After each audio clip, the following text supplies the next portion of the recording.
Mesdames et messieurs, bienvenue dans votre émission à l'écoute du Seigneur. Prions ensemble le Seigneur. Éternel, notre Père et notre Dieu, nous voulons sincèrement te dire merci. Nous voulons te remercier, toi, le gardien de nos âmes. Merci pour la vie que tu nous accordes. Merci pour la vie éternelle en Jésus-Christ. Nous te prions, Seigneur, de nous enseigner. Permets que ta parole trouve place dans nos cœurs et qu'elle ne soit pas comme de l'eau versée sur le dos du canard. Merci Père éternel. Au nom de Jésus, on a prié. Amen. Nous voulons parler d'un thème qui est intitulé « Un chrétien stable dans un monde instable ». Un chrétien stable dans un monde instable. Dans le livre de Psaume chapitre 125, le verset 1. Ceux qui se confient en l'Éternel sont comme la montagne de Sion. Elle ne chancelle point, elle est affermie pour toujours. Alléluia. Ce verset est un verset qui vient rassurer le chrétien, rassurer le croyant. Lorsqu'il voit tout ce qui se passe autour de lui, lorsqu'il voit les crises économiques généralisées, lorsqu'il voit les conflits par-ci, par-là, les pandémies de tout genre, les persécutions à n'en plus finir, Psaume 125, verset 1 nous dit, face à ce tableau, ou face à un tel tableau, ceux qui se confient en l'Éternel sont comme la montagne de Sion. Elle ne chancelle point, elle est affermie. C'est ça, le chrétien stable. Le chrétien qui ne chancelle pas, malgré les crises économiques, malgré les conflits, malgré les pandémies, malgré les persécutions, malgré les changements de valeur morale, malgré la légalisation du péché, malgré la propension vertigineuse de l'iniquité, eh bien, le chrétien stable, il nous est dit qu'il est comme la montagne de Sion. Elle ne chancelle point. Elle est affermie pour toujours. Et la Bible nous dit que le solide fondement de Dieu reste debout. Tu es le solide fondement de Dieu. Si tu es né de nouveau, tu marches dans la sanctification. Tu crains le Seigneur. Tu es le solide fondement de Dieu dans ton quartier, dans ta maison, dans ta chambre. Là où tout le monde mange le péché, il y a un homme qui est debout. C'est ça le chrétien stable. Ce n'est pas un chrétien qui vacille. Oh, parce que chez moi à la maison, mon père le fait, ma mère le fait. Mes frères le font, je le ferai aussi. Non. Le chrétien stable est ce chrétien qui peut dire, à l'instar de Paul, qui nous séparera de l'amour du Seigneur. C'est ça le chrétien stable. Et il se dit, sera-ce la faim, la tribulation, l'angoisse, le péril, la nudité? Mais qu'est-ce qui peut me séparer de l'amour du Seigneur? Et il te dit encore, sera-ce l'épée? Et il dit non. Il dit, dans toutes ces choses, nous sommes plus que vainqueurs. Je suis plus que vainqueur par Jésus-Christ qui m'a fait quoi? Qui m'a aimé. Et il va plus loin, le chrétien stable. il va plus loin, comme l'a fait Paul, en disant, car j'ai l'assurance que ni la mort, dans Romains chapitre 8, verset 38, le chrétien stable, dans un monde instable, le chrétien stable dit, car j'ai l'assurance que ni la mort, ni la vie, ça veut dire quoi? Même si il est face à la mort, face aux menaces de la mort, il dit, j'ai l'assurance que la mort ne peut pas me séparer de l'amour du Seigneur. Et il dit, ni la vie. Mais pourquoi il parle de la vie? Oui, les plaisirs de la vie, le luxe de la vie, la gloire de la vie. Mais non, j'ai l'assurance que ni la mort, ni la vie, c'est-à-dire ni le luxe, ni la gloire, ni la beauté, ni l'argent, ni la femme, ni un enfant, ni une femme, ni un époux, ni un boulot. Il dit non, non, ni la vie. Il dit ni les anges. Quelle parole d'un chrétien stable, un chrétien affermi, un chrétien ancré sur le roc des âges, un chrétien qui sait en qui il a cru. Nous avons une ancre qui garde notre âme constante et sûre quand les vagues s'élèvent. Accroché au roc, inébranlable, enraciné dans l'amour du Sauveur. Nous avons une ancre qui garde notre âme constante et sûre quand les vagues s'élèvent. Accroché au roc, inébranlable, enraciné dans l'amour du Sauveur. Ni les anges, ni les dominations, ni les choses présentes, ni les choses à venir. Parce qu'il y a des chrétiens, on les voit zélés chauds aujourd'hui, mais dès qu'ils sont mariés, ils laissent le Seigneur. Il dit, ni les choses à venir. Je suis célibataire, mais le mariage ne m'arrachera pas de l'amour du Seigneur. Aujourd'hui, je vis un peu la précarité, mais demain, ni les choses à venir, ni la richesse ne me séparera de l'amour du Seigneur. Aujourd'hui, je n'ai pas encore d'enfants, mais les choses à venir, même quand j'aurai des enfants, rien ne me séparera de l'amour du Seigneur. Combien de personnes n'ont-elles pas été séparées de l'amour de Jésus à cause d'un enfant? Dès qu'il a eu un enfant, c'est terminé. Il a raccroché la foi. Dès qu'il s'est marié, c'est terminé. Le zèle pour Dieu a été brisé. Dès qu'il a eu l'emploi, c'est terminé. Frère, tu es où? Vraiment le boulot. Frère, tu es où? Le boulot. Frère, tu es où? Le boulot. Le boulot lui a arraché son salut. Ni les puissances, ni la hauteur, ni la profondeur, ni aucune autre créature ne pourra nous séparer de l'amour de Dieu manifesté en Jésus-Christ notre Seigneur. Ça, ce sont les paroles d'un chrétien stable. Un chrétien qui est assis sur le roc des âges. Un chrétien inébranlable. Un chrétien qui sait le Dieu en qui il a cru. Un chrétien qui n'est pas dans le suivisme. Non, je suis Jésus-Christ à cause des parents. Non. Je suis Jésus-Christ à cause de mes frères. Non. Il sait le Dieu en qui il a cru. Papa est là ou pas, il obéit. Maman est là ou pas, il obéit. Le pasteur est là ou pas, il obéit.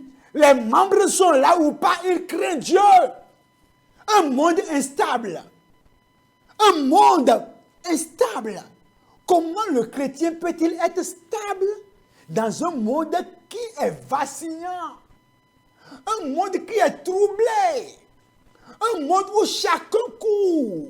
Les gens sont prêts à tuer le prochain pour arriver, pour parvenir à leur dessein, à leur fin. Un monde instable où Satan rentre dans son usine et secrète diverses formes de péché pour fatiguer, alourdir les gens. 2 Timothée 3, verset 1, nous dit quoi? Il dit, sache que dans les derniers jours, il y aura des temps difficiles. Pourquoi? Car, voilà le monde instable. Les hommes seront égoïstes, amis de l'argent, fanfarons, hautains, blasphémateurs, rebelles à leurs parents, ingrats, irréligieux. On préfère le football, on préfère aller à la plage. Il faut aller à la plage pour voir comment les gens s'en foutent de Jésus. Va leur demander 5 minutes pour leur parler de Jésus. Ils vont t'ignorer comme si tu es venu avec une peste. Les gens considèrent Jésus comme une peste. Les gens considèrent Jésus comme quelqu'un qui vient gâcher la fête des gens. Les gens considèrent Jésus-Christ comme un gâcheur de fête. Insensible, déloyaux, calomniateur, intempérant, cruel, ennemi des gens de bien, traite, emporté, enflé d'orgueil, aimant le plaisir plus que Dieu. C'est ça le monde d'aujourd'hui. Aimant le plaisir plus que Dieu. On peut rester sur son portable de 6 heures à 0 heure. On se réveille encore à 5 heures. On est sur ça jusqu'à encore à 0 heure. On n'est pas fatigué. Mais quand on vient à l'église après 5 minutes, les gens sont fatigués. Prière de 2 minutes, on est fatigué. Prendre la Bible pour lire, c'est comme si c'est un fardeau ce soir. Aimant le plaisir plus que Dieu. Ayant l'apparence de la piété, mais reniant ce qui en fait la force. Maintenant, on dit aux chrétiens qui se veut stable, qui veut être stable, on dit, éloigne-toi de ces hommes-là. L'appel de Dieu à la stabilité chrétienne. Un chrétien stable, c'est qui? Il est solide dans la foi. Quand tout le secoue, il est là. Quand les menaces viennent, on le secoue, il est là. Dans Hébreux 10, verset 23, retenons fermement la profession de notre espérance, car celui qui a fait la promesse est fidèle. Verset 22, ça dit, approchons-nous avec un cœur sincère, dans la plénitude de la foi. La plénitude de la foi. Le chrétien stable est solide dans sa foi.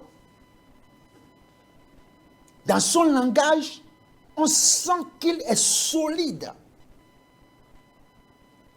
Dans sa manière de parler de Dieu, on sent qu'il est solide, convaincu. Ce n'est pas mon papa a dit, mon pasteur a dit, ma maman a dit, j'ai appris que non. Il est écrit. Le chrétien qui est solide dans la foi peut te dire, il est écrit. Quand tu viens à lui, tu dis que non. Les ancêtres, il te dira, il est écrit. Ça, c'est le chrétien stable, ça. Ce n'est pas un chrétien qui va venir à l'église et dire que, pasteur, j'ai une question. Qu'est-ce qui prouve que Jésus est le Seigneur? Il est stable celui-là. Parce que les gens sont en train de dire que, les gens ont dit que, ça c'est un chrétien stable, ça. Et, pasteur, j'ai une question. Les gens disent que dans la Bible, il y a contradiction. Et puis, il n'est pas solide. Il n'est pas solide. Il pose des questions enfantines.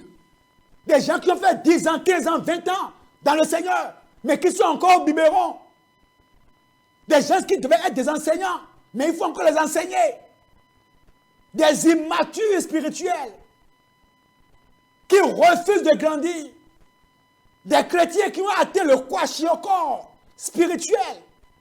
Après 25 ans, dans l'église, dans la foi, à écouter la parole de Dieu, à aller aux conventions, à la retraite, Il vient, il te demande que, s'il vous plaît, pasteur, comment on peut naître de nouveau? Après 25 ans dans l'église, il demande comment on peut naître de nouveau. Le chrétien stable est solide dans la foi. Deuxièmement, il est fidèle dans les épreuves. Jacques chapitre 1, verset 12. Dans les épreuves, il est fidèle. Il ne compromet pas au village. Pasteur, je vais au village. Pour aller faire quoi? Il fait taire ça. Mais il sait bien que c'est pour aller faire sacrifice. Un parent est décédé. Et on l'a menacé. Si vous ne faites pas ça, vous allez mourir. Et il va au village, sous l'effet des menaces, il fait le sacrifice. Frère, tu es où? Non, je suis arrivé au village, mais depuis 3 mois. Qu'est-ce qu'il y a ces temps? Au fait, on lui a rasé la tête là-bas. La dame là, votre soeur en crise, mais en crise là, qui est allée au village, on lui a rasé la tête. Et elle attend que ses cheveux puissent encore pousser avant de revenir. Mais depuis 2 semaines, 3 semaines, 4, mais ça t'a déjà trop. Il y a un problème. Non, pasteur, il n'y a pas un problème. C'est que mes parents n'ont pas envie de me laisser partir. Menteur. Jacques 1, verset 12. Heureux l'homme qui supporte patiemment la tentation, car après avoir été éprouvé, il recevra la couronne de vie que le Seigneur a promise à ceux qui l'aiment. Le chrétien est stable dans les tentations, dans les épreuves, que personne ne soit là, il obéit. Regardez Joseph. Il était seul avec la femme de Potiphar. C'est dans le secret que Dieu reconnaît les grands hommes. Seul avec la femme de Potiphar. Ce que tu fais seul, c'est ça qui montre ce que tu es. Ce que tu regardes dans ton portable, toi seul, c'est ça qui montre si tu es stable, mais tu es instable. Dieu ne peut jamais confier une grande mission à l'instable. Tu peux paraître stable, mais Dieu qui voit au-delà de l'apparence, il connaît ton cœur, il te voit dans le secret. Et il ne peut jamais faire erreur pour te confier une mission à toi, un instable.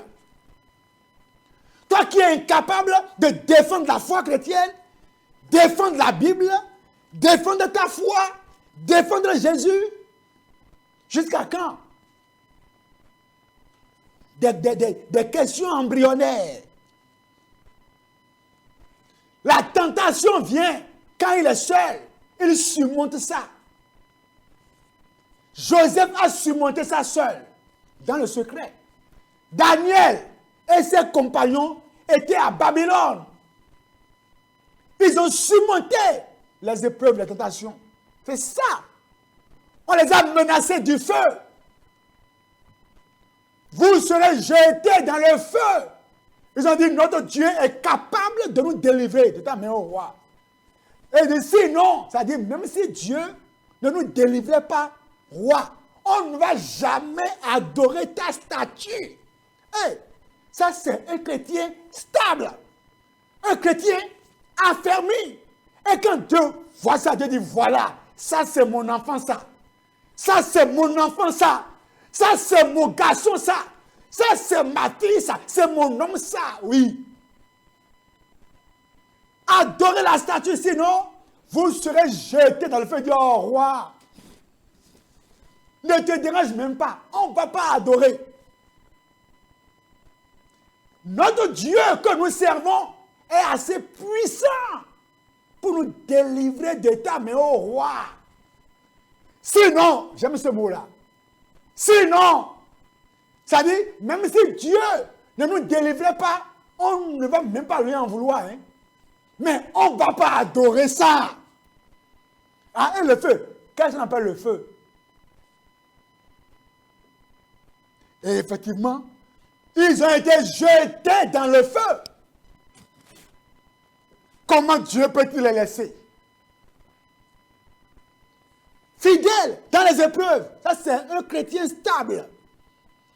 Autre chose, il est constamment attaché à Dieu. Le chrétien stable est constamment attaché à Dieu.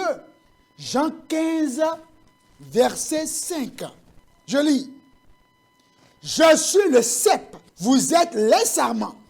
Celui qui demeure en moi et en qui je demeure porte beaucoup de fruits.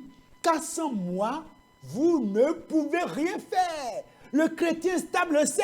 Des gens étaient zélés au Bénin, mais quand ils sont allés en Europe, ils ont laissé la foi chrétienne. Des gens qui étaient zélés, des modèles, ils vont en Europe, ils reviennent. Le garçon maintenant, c'est lui qui se tresse les cheveux, il se pèse les oreilles, et là, il laisse la barbe qui est au menton. Et non seulement ça, il tresse encore la barbe qui est au menton. Lui qui était un modèle, un exemple, il a suffi qu'il quitte son pays, il aille à l'extérieur et c'est terminé. Mais le chrétien stable, il ne change pas. Pourquoi? L'oiseau vole au Bénin, tu l'envoies en France, il volera. Tu l'envoies n'importe où, il volera toujours. Le poisson nage au Bénin, tu l'envoies en France, il continuera à nager. Le chrétien a la nature de Dieu. Partout où il passe, il a la haine pour le péché, la haine pour le mal, la haine pour la compromission. Qu'il soit en secret ou en public, il sait que Dieu est là. Il sait que les yeux de Dieu sont sur lui en permanence. Quand il garde son portable comme ça, il sait que ce n'est pas lui seul qui regarde le portable. Il sait que ce n'est pas lui seul qui regarde le portable. Les yeux de Dieu sont aussi dans le portable. Et les yeux de Satan, l'accusateur, sont aussi dans le portable. Par conséquent, il sait qu'il y a des choses qu'il ne peut jamais faire en secret. Le chrétien stable n'a pas besoin de gendarmes derrière lui. Car il sait le Dieu qu'il adore. Il faut l'écrire quelque part. Il faut l'écrire quelque part. Le chrétien stable n'a pas besoin de gendarmes derrière lui. Car il sait le Dieu qu'il adore. Autre chose. Il n'est pas emporté, le chrétien stable n'est pas emporté par les vents de doctrine. Dans Éphésiens 4, verset 14. Afin que nous ne soyons plus des enfants flottants et emportés à tout vent de doctrine, par la tromperie des hommes, par leur ruse, dans les moyens de séduction. C'est ça. Le chrétien stable n'est pas flottant. On dit, afin que nous ne soyons plus des enfants flottants et emportés à tout vent de quoi? De doctrine. 1 Corinthiens 15, 58. On nous appelle à quoi? À la stabilité. Ainsi, mes frères bien-aimés, soyez fermes. Ferme dans ta décision, dans ton engagement, dans tes convictions. Ferme dans ton assurance. Ferme dans tes prédications. Ferme dans les saines doctrines. Ferme. Ainsi, mes frères bien-aimés, soyez fermes, inébranlables, travaillant de mieux en mieux à l'œuvre du Seigneur. Il n'a pas d'enfant, mais il continue à travailler pour le Seigneur. Pas comme l'autre là-bas qui dit, je n'ai pas d'enfant, et va servir le Seigneur. Lui, il n'a pas d'enfant, il continue à servir le Seigneur. Il n'a pas encore d'emploi. Le chrétien stable continue à servir le Seigneur. Il n'a rien mangé, mais il continue de marcher pour aller loin, pour aller accomplir la mission. C'est un chrétien stable. Papa dit, mon pasteur là, lui, il roule avec une voiture. Moi, je marche. Non, non. Il sait qu'il y a toujours un temps pour porter sa croix. Sans croix, pas de gloire. Non, moi, je suis fatigué. Si c'est comme ça, je dépose le tablier. Je dépose. 1, 2, 3. Non, moi, là, si c'est comme ça, je dépose. Non, dans l'église, là, il n'y a pas l'amour. L'église, là, oh. C'est quand on est un chrétien instable qu'on dit ça. Il n'y a pas l'amour ici. L'écoutez maintenant. Il n'y a pas l'amour ici. Moi, là, on ne me dit pas ça. Hein. L'écoutez maintenant. Oh, tu es instable. Tu n'es pas un chrétien ferme. Tu es un enfant, tu es un bébé. Le chrétien stable, quelles sont les choses sur lesquelles il est assis? La parole de Dieu. Il s'assoit sur la parole de Dieu. Matthieu 7, 24. Celui qui entend mes paroles et les met en pratique est comme un homme sage qui a bâti sa maison sur le roc. C'est un homme de parole. Il lit la parole, la médite. Deuxième chose, le chrétien stable, il prie. Philippiens 4, 6 à 7. La paix de Dieu gardera vos cœurs. Donc la prière et la communion avec Dieu. Il prie Dieu. La prière personnelle en secret, la nuit, il prie. Autre chose, la foi vivante. Il a une foi vivante en Jésus-Christ. Hébreux 12, 2. Ayant les regards fixés sur Jésus, le chef et le consommateur de notre foi. Et maintenant, il s'appuie sur le Saint-Esprit. Jean 14, 26. Il s'appuie sur le Saint-Esprit. Et la communion fraternelle. Le chrétien stable, il reste calme dans la tempête. Il garde l'espérance vivante de la foi. Jésus reviendra. Il est convaincu. Il est convaincant quand il prêche ça. Il est un repère pour les autres. Il est un modèle. Et il honore Dieu par sa persévérance.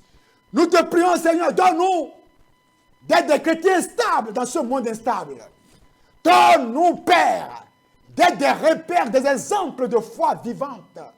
Donne-nous, Père, dans ce monde instable, que nous puissions dire comme Paul, qui nous séparera de l'amour du Seigneur? Qui nous séparera? Père, qu'il en soit ainsi pour nous. Affermez-nous en toi, le roc des âges, et quels que soient les défis, dans mon frère, ma soeur, relève ces défis à l'instant, au nom de Jésus. Au nom de Jésus, nous avons prié. Amen.